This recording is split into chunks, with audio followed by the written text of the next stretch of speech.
good deeds, write positive reviews for good service you have received.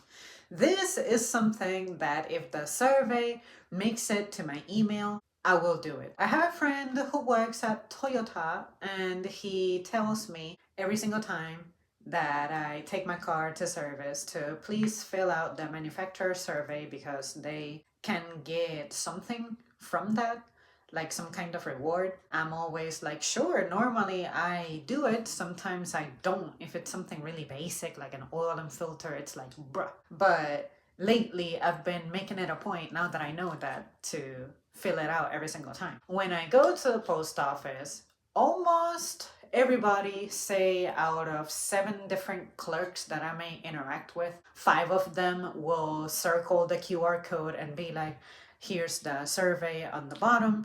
And if I experience something kind of bad, like that one lady I was telling you guys about a long time ago that messed with me over how I was showing her my phone for my QR code and how I had it upside down and shit. Well, that one, I was like, hey, this individual needs to be more willing to try something different as opposed to just trying to argue with the customer. And then I know I had another challenging time at the post office. I'm not immediately remembering it, but it was somebody being rude. It had to do with the same thing. It had to do with scanning something on my phone.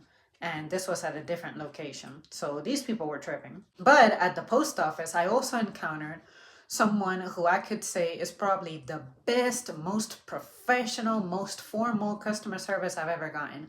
This lady gave me flight attendant from like the 80s or 90s kind of vibe. It was just that very well put together, professional.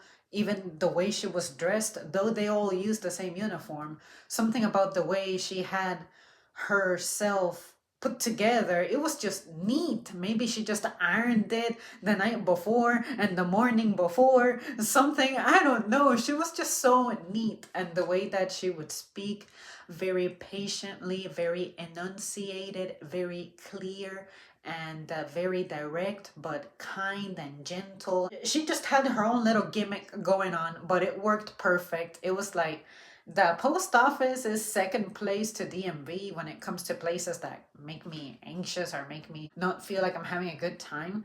But now that I go to a specific branch so often, I pretty much know everybody there by name. And they all figure that I'm gonna have my little QR code to show them and to take care of it like that. For those, I set aside a few seconds. If any of them stand out in any specific way, I'll be like, yeah, this person today did this and that. And if it's been a while, like say more than 2 weeks or so since I filled it out, I'll just fill it out really quick so that I can put in a good word. Because sometimes the way that I need to be assisted is so monotone. Like it's the same, drop off a package, scan my QR code. I don't need stamps, I don't need envelopes. So it makes it really hard for my clerk to have something to go above and beyond with me. But just because that is that case, I don't want to make it seem like it's impossible to wow me. Like the fact that you're consistent and you're nice and shit and you even know me by name, it means a lot. That alone is making me feel special. So anyway, there's that.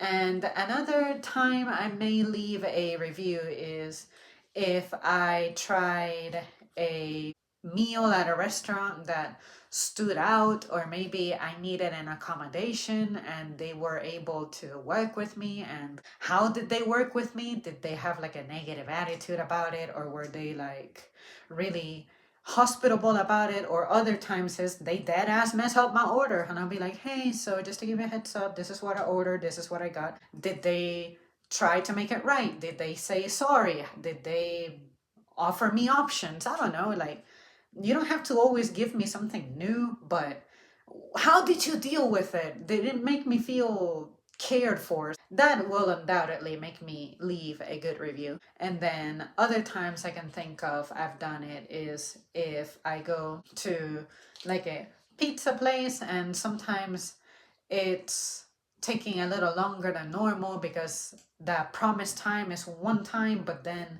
somehow I'm there and I'm being made to wait. Was I acknowledged? Did they try to find out where my order was or something like that.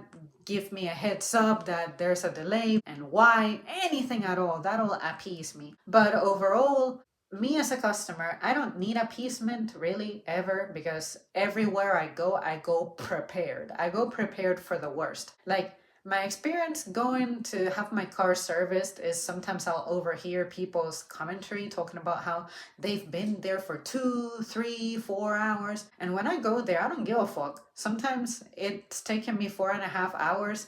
I have my computer with me or my phone with me. I have headphones.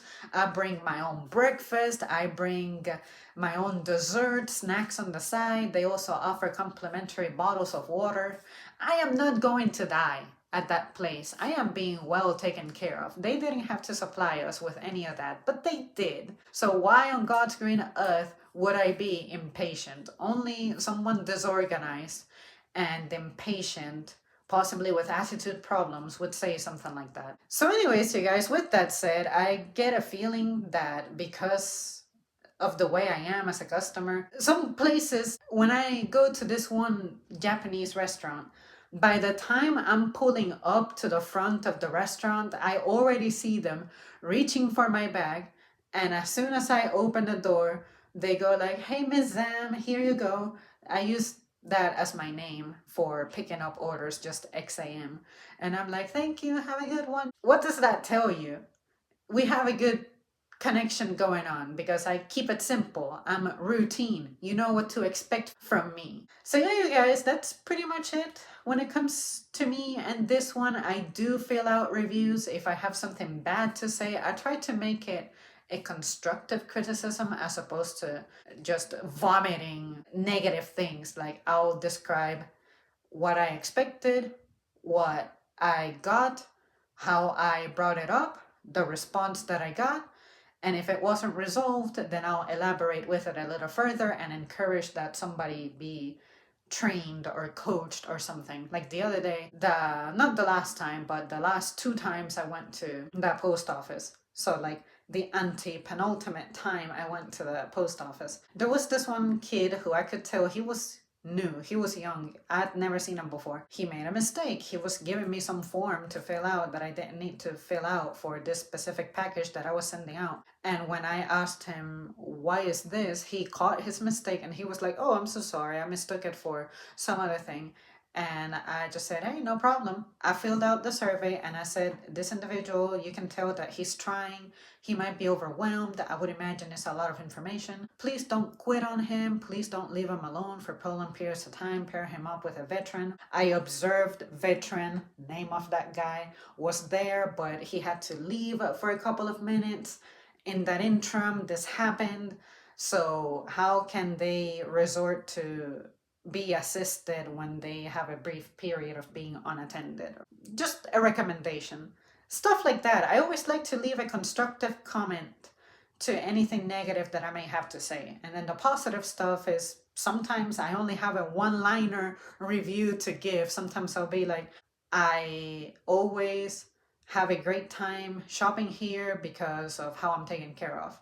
Or, "It is always a pleasure to be here, eating here, because I get, I don't know, napkins and utensils are not forgotten about. I like the way that things are bagged," whatever.